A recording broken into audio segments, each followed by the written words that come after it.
తిరువళ్ళువారు స్టాచ్యూకు వెళ్ళడానికి మెట్లు కట్టి ఉన్నాయి. ఇక్కడ ఇలా ఇది 33 అడుగుల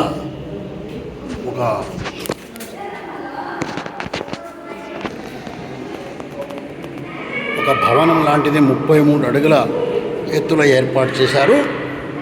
దాని మీద 133 అడుగుల ఎత్తులో 133 అడుగుల ఎత్తైనటువంటి విగ్రహాన్ని ఏర్పాటు చేశారు.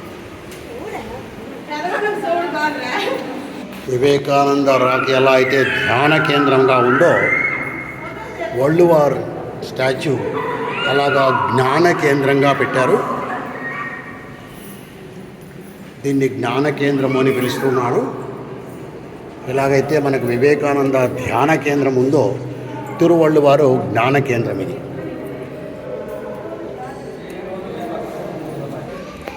పైకి వచ్చాము, తిరువళ్ళువారు స్టాచ్యూ ఇక్కడికి వచ్చాము. ఇప్పుడు ధ్యాన కేంద్రం నుంచి జ్ఞాన కేంద్రానికి వచ్చాము.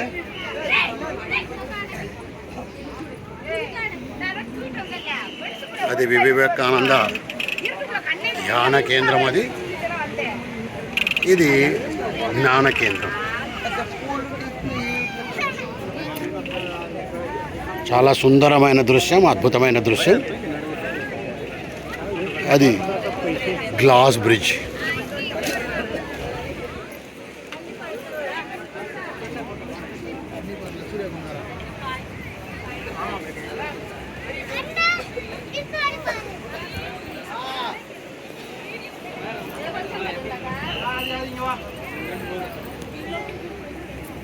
अर्जुन